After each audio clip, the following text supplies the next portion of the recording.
Hi folks, and welcome back to the Rebellion Way. I'm riding from Holt to Sheringham Station.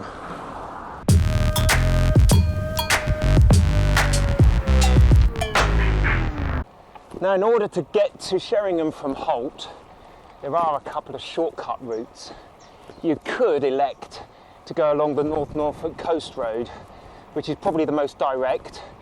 It is a little bit undulating and it is vulnerable to exposed winds from the North Sea, but it is beautiful. You get some lovely views, and you will be following the North Norfolk Heritage Railway line, known as the Poppy Line. The second option is actually to take the Poppy Line. That's a brilliant little ride. It's only about 12 kilometres as the crow flies, or as the train drives between Holt and Sheringham. I think it costs about £9 for a Rover ticket, so it's not much, but the trains are pretty infrequent. But if you do get a chance to do that in the summer, quite often they're running a steam train or something like that, and that's an excellent way to get from Holt to Sheringham. Or you could stick to the published Rebellion Way route, heading out towards BACONSTHORPE. I was reading the route description by Cycling UK, and they say that this route, this section, has got the largest amount of gravel roads. But I'm not sure I agree with that. I don't think I've come across any. In fact, that's the reason why I'm out on my road bike.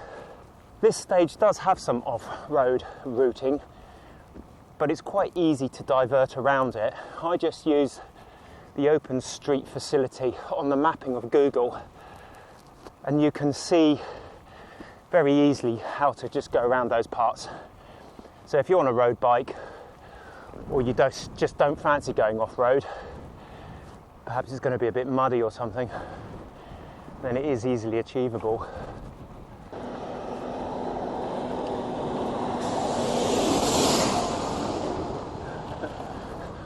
Watch out for tractors, especially while trying to video. This section is a little bit lumpy. It does go up and down a bit. I wouldn't really call it hilly. It's just undulating. By golly, the wind has swung round. It's in my face again.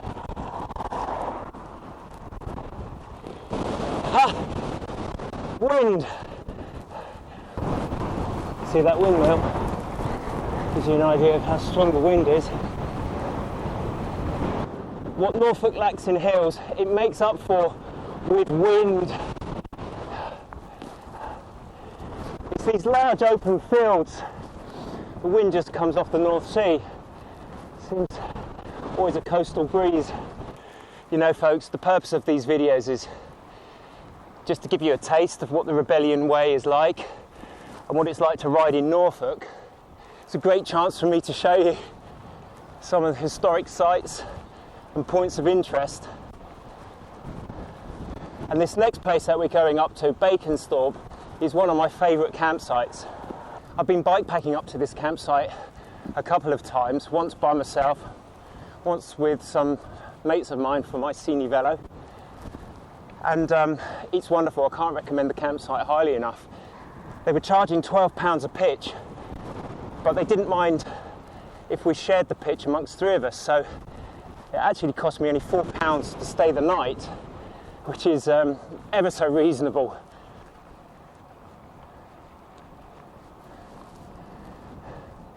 There it is, BACONSTHORPE campsite.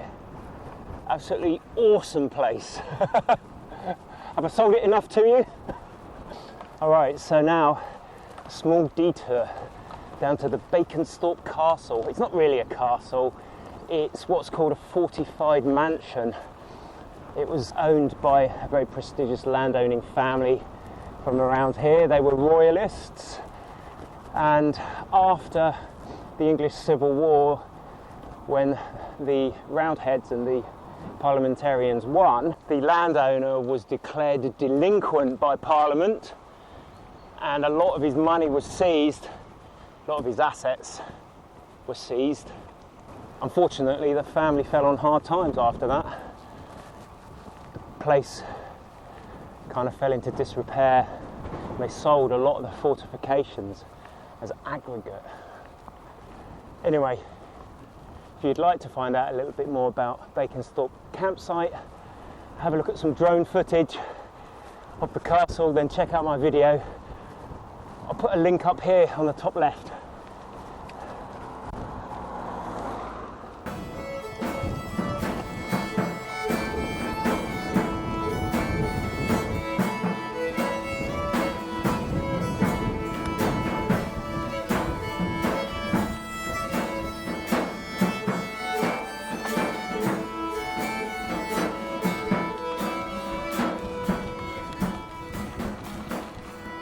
Oh, that's a bit of a pity.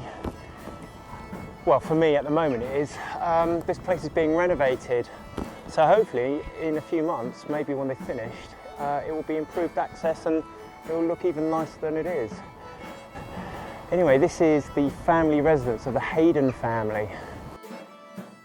This part is like the gatehouse, and then the main building is behind that with a fortified wall and a moat and a lovely little pond over on the right hand corner.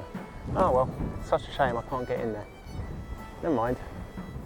The site of BACONSTHORPE was acquired from the Bacon family in the early 15th century by William Baxter, a free yeoman. The earliest castle building, the inner gatehouse, was begun by William's son John, a lawyer who had risen to prominence. He changed the family name to Hayden to disguise his comparatively lowly origins.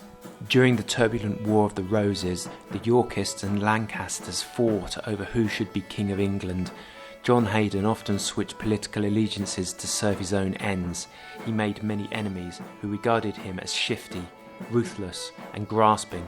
But the cunning lawyer that he was, he always seemed to get the better of them.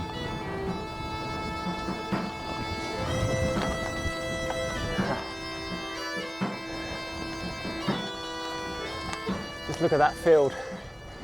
If I had to describe Norfolk in 3 colours, it would be sky blue, oilseed rape yellow and grass green. Just look at that. Norfolk in 3 colours.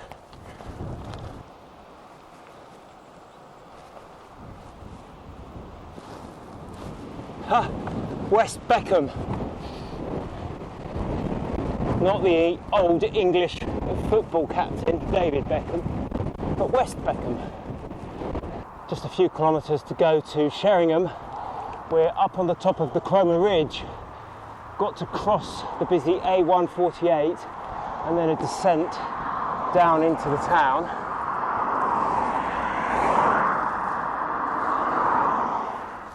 Just over there is Sheringham Park. If you're into flowers, particularly rhododendrons, then this is the place to come. I highly recommend coming here when the rhododendrons are in bloom. There's a number of watchtowers that you can climb, and you can get up to the top of the tree canopies and look across, and all you will see is just a rainbow of colours. It's really spectacular. So if you're up here during the flowering season, definitely pop in and have a look.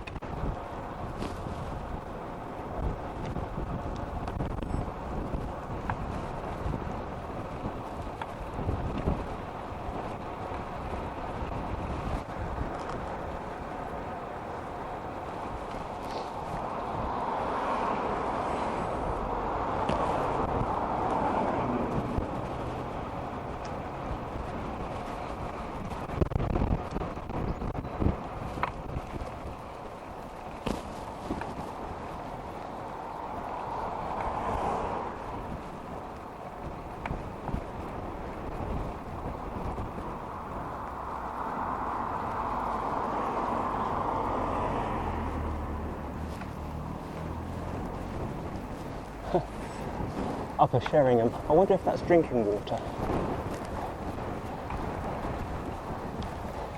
Here we are, arriving in Sheringham.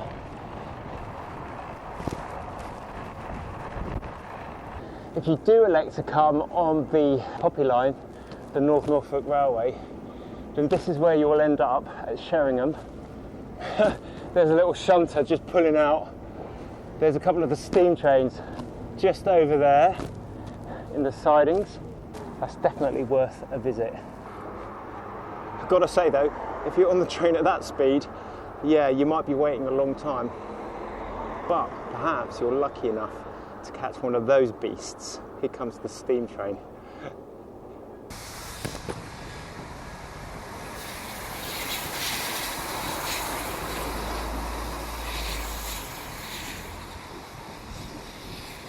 The end of stage 4 of the Rebellion Way. Thanks ever so much for joining me on this glorious evening. Please stay tuned and watch the next stage where I'm riding into Norwich. But for now, thanks very much, happy riding, and I'll leave you the North Norfolk poppy line. Check out this, Black Prince.